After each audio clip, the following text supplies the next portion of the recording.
tell you that I have been in touch with Professor Dr. Gohar Rizvi, and he is in London, where the time is not yet 7:30, but he will be joining us, he tells me, very shortly.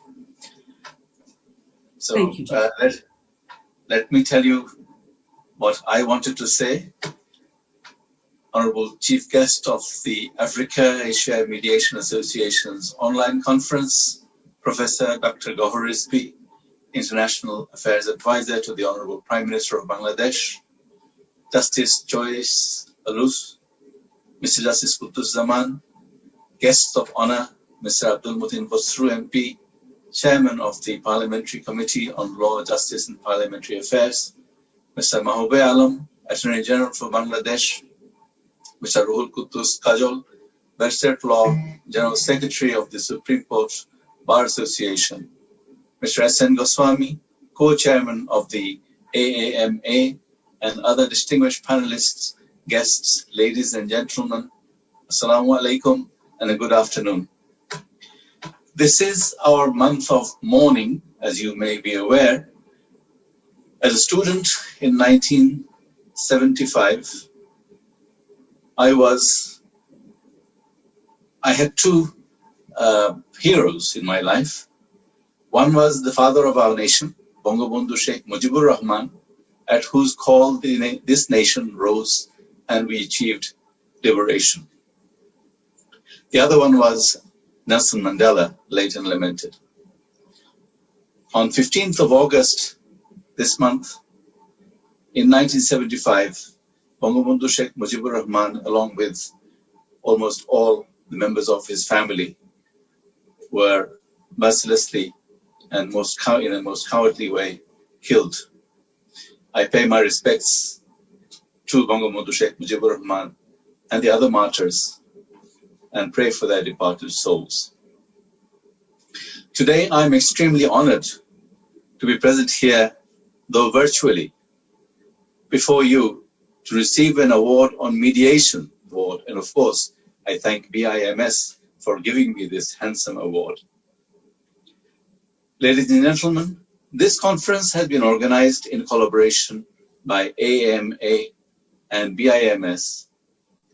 The other day, I saw how several other mediation organizations worldwide grouped together for an online webinar. So it seems to me that it is obvious that mediation has gained much popularity over the years as a mode of alternative dispute resolution. I crave your indulgence to give you my perspective on why we need alternative ways of dealing with disputes. According to a report by UNDP in 2018, the backlog of cases in Bangladesh was 1.8 million. In February, in the speech which has brought me today's award, I said that our country is suffering from burden of 3.5 million cases, out of which around 3 million is the backlog of the subordinate judiciary. Now today, well, in fact, as of yesterday, that figure has risen to 3.75 million. That is 3,750,000 cases as backlog. So in a period of about 2 years, the figure has more than doubled. The increase, I may say, is exponential. And I can assure you that by giving these higher figures, I'm not wanting another award. What I want to say, with all emphasis, is that I'm afraid that the courts simply cannot manage this exponential increase in backlog of cases. Other ways of dispute resolution will have to be adopted. In the year 2003, in order to deal with a huge backlog of cases, even at that time, which was not so much by today's figures, there was introduction in the Code of Civil Procedure of modes of alternative dispute resolution by way of amendment of section 89 and 89A and 89B were introduced. 89A provides for settlement of disputes through mediation. District judges were given the duty to prepare a panel of mediators in consultation with the president of the district bar associations. A list of the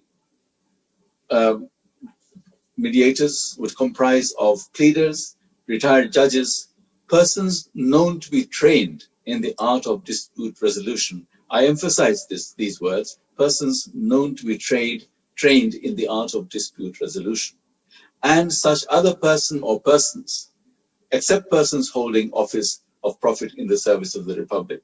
So that means I am out of the running. In order to encourage parties to adopt this mode of ADR, the law itself provided for refund of court fees in the suits to be resolved through the mode of mediation. The law provides that mediation shall mean a flexible, informal, non-binding, confidential, non-adversarial, and consensual dispute resolution process in which the mediator shall facilitate compromise of disputes in the suit between the parties without directing or dictating the terms of such compromise. Section 89B of the Code of Civil Procedure reintroduced the concept of arbitration by withdrawing the suit in order to settle the dispute in accordance with the Salish Ain, that is the Arbitration Act of 2001. In the year 2003, the Ortarin Adalat Ain, that is our commercial law, was amended by Gazette notification, and Section 21 of that law provides for settlement conference, and Section 22 introduced the provision for mediation. After filing of the written statement in any suit, the court may adjourn the proceedings in order to allow mediation. If the parties to the litigation file an application for settling the suit through mediation, then the courts are bound to send the case for mediation. And in a similar way to the Code of Civil Procedure, the law also provides for return of the court fees in a case where the suit is settled through mediation. So you can see that obviously the intention is to encourage the process of mediation. Thus, both the alternate dispute resolution processes, namely mediation and arbitration, are still available to the litigant public. However, over the years, the arbitration side has become over-technical and expensive. The lawyers have learned to take even interlocutory issues all the way up to the appellate division, which has resulted in the process to be more expensive and more time-consuming. Moreover, parties often challenge the awards in courts, which results in protracted litigation. And very often we find that by the time the case is finalized, one of the party or either party or both parties have become bankrupt, and there is nothing to gain from the whole of the litigation over the whole so many years. So this has effectively defeated the purpose of the alternative resolution by way of arbitration. But nevertheless, it is still there and it is still taking place, and particularly in big litigations, it is there. So I would say that perhaps the better mode of ADR is mediation, where the parties voluntarily agree to mediate their outstanding issues. Once the compromise agreement is reached, that is the end of the matter. Both parties are happy. However, in our country, there are no official agencies imparting training on how to conduct mediation. The law provides who can be on the panel of mediators, and as I emphasized earlier, the training of the persons. Persons are supposedly trained in dispute resolution, but there is no provision for training any of them. In my view, this is essential, as the success or otherwise of any exercise in mediation will depend on the knowledge, articulation, and experience of the mediator.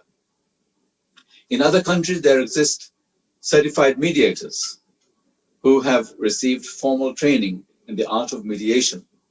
In such a situation, I'm extremely happy that BIMS has taken a lead role in providing training for mediators.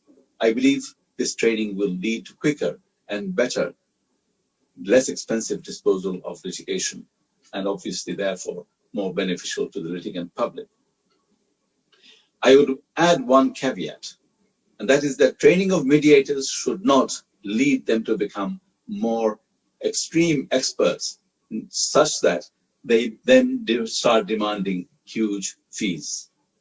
That will lead mediation in the same direction as arbitration has gone. I wish the organizers of the workshop every success in their endeavors. Before I finish, I may tax your patience just for a little more. And I have to tell you the background to this award, which simply came out of the blue. And it is all because of advocate and certified mediator, Ms. Tanushree Roy, who should be here. I don't know whether she is actually with us now, but she will be certainly here later on. What happened was that her aunt, who is the Chief Justice of Jammu and Kashmir High Court, called me one day and said, my niece is going to Bangladesh. Can you meet her, and it'll give us some courage? So I agreed, and I didn't realize what she was coming for, but then she was coming for a show to be presented before the BIMS. So I then contacted, at that time I didn't know about BIMS, I must admit. So I contacted Mr. Goswami, and he told me all about it. And then he insisted that I should be the chief guest on that occasion. I couldn't say no, as usual, and I said yes, therefore. And I said a few words in that meeting. I think the words lasted about 15 minutes, and I didn't realize that it was being recorded. And lo and behold, sometime later, they tell me that that speech has gotten me this award which I am receiving today. I suppose all good things come as a surprise, and most surprises come with good things. Now, this is what I received, and I'm very grateful to the organizers for having awarded me this wonderful crest. And also, not to mention, of course, the certificate and the money, which has been mentioned earlier. And I'm very grateful to Dr. Gaur Rizvi for handing over these things to me at an earlier time when he was physically present in Bangladesh. Thank you again to AAMA and BIMS for your kind award, and to all present for your patient hearing. Please all stay safe.